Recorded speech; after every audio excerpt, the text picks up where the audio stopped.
আজকে চলে আসছি ধোলাইখাল হাটে। এখনো হাট ভালো করে বসে নাই, যদিও এখনো কিন্তু রিক্সা চলাচল বা গাড়ি চলাচল এই রোডগুলোতে থামে নাই। লাল গরু হচ্ছে অ্যাট্রাকশন, লাল গরু সব জায়গায় ছয়লাভ। আস্তে আস্তে গরু ভরা শুরু করতেছে। ঈদের বাকি আর 4 দিন। গরু এই যে আনলোডিং হওয়ার জন্য কিন্তু অপেক্ষারত রয়েছে। কিছুক্ষণের পরে আনলোডিং হয়ে যাবে, তারপরে ভরে যাবে হাটগুলো। আনলোড হওয়ার জন্য এগুলো ওয়েট করছে। একটা আনলোডিং দেখি যে কোনো অনাকাঙ্ক্ষিত ঘটনা ঘটে কিনা। So let's see.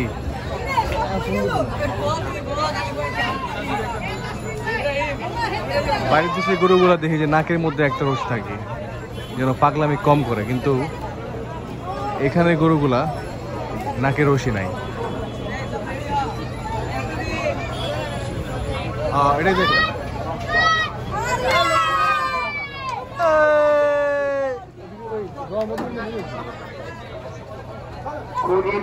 Sardar Nasir ভাই, সরদার নাসির ভাই, আপনার তাড়াতাড়ি করে 1 নম্বর কাউন্টারে চলে আসুন। আপনাকে ঘুরছে, আপনি তাদেরকে 1 নম্বর কাউন্টারে আসুন।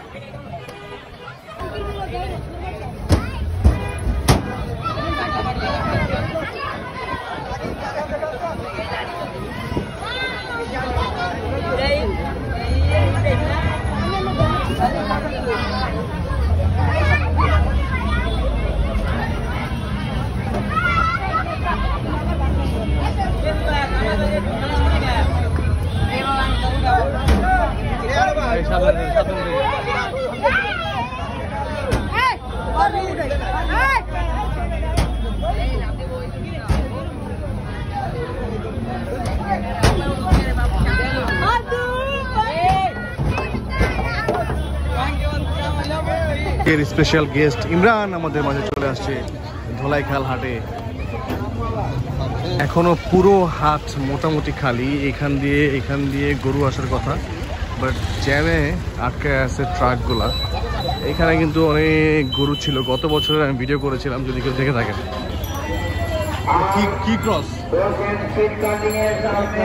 গির ক্রস, গির আর অস্ট্রেলিয়ার ক্রস হতে পারে, বুঝলাম না।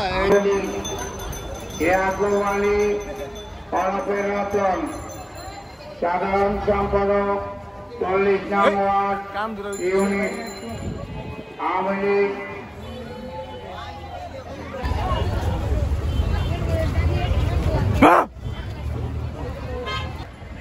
পরিচালনা করছেন, তাদেরকে অশেষ ধন্যবাদ।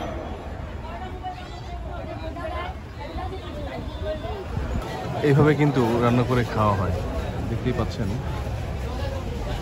খুব সুন্দরভাবে।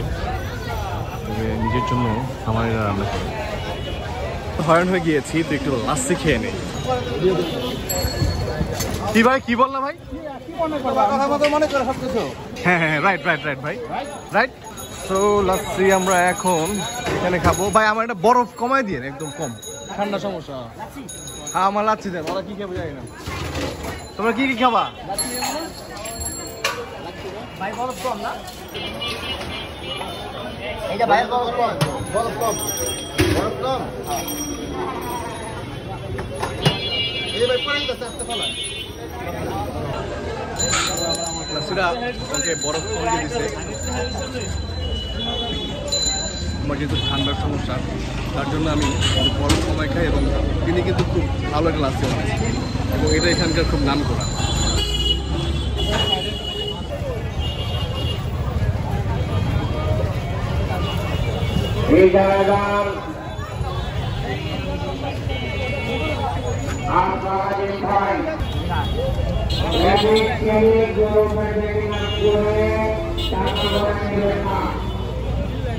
আনলোডিং হওয়ার জন্য কিন্তু গরু অপেক্ষা করছে। এখানে তুলনামূলক তেমন একটা গরু নাই। থাকুক আর না থাকুক, ওয়াচ টাওয়ার কিন্তু ঠিক আছে।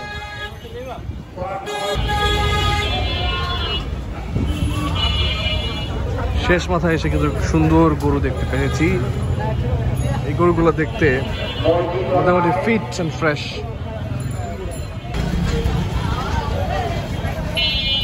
কিন্তু পানি সংগ্রহের জন্য লাইন করা হয়েছে। পানি অনেক গুরুত্বপূর্ণ একটা বিষয়। হাট কর্তৃপক্ষ এই পানির লাইনটা যদি ক্লিয়ার রাখে অনেকের জন্য খুব ইজি হবে।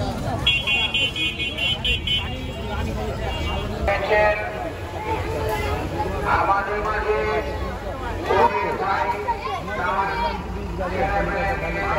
অবস্থান করছেন।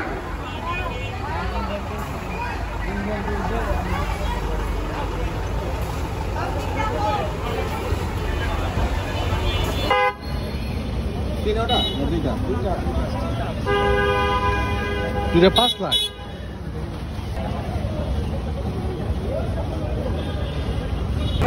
গরুগুলা অনেক ছোট, এগুলো মানে দাঁত হয়েছে কিনা ওইগুলো জানি না। রিস্কি, যারা ছোট গরু নিবে বা যাই গরুই নেন না কেন দাঁতটা অবশ্যই জিজ্ঞেস করে এবং দেখে চিনে নেওয়া উচিত। তো হাট কিন্তু এই পর্যন্তই ছিল, অনেক আওয়াজ তাই আর বেশি কথা বললাম না। তো এখান থেকে বিদায় নিচ্ছি আজকে ভিডিওটা বেশি বড় করব না। সবাই ভালো থাকবেন, সবাইকে জানাচ্ছি ঈদের অগ্রিম শুভেচ্ছা।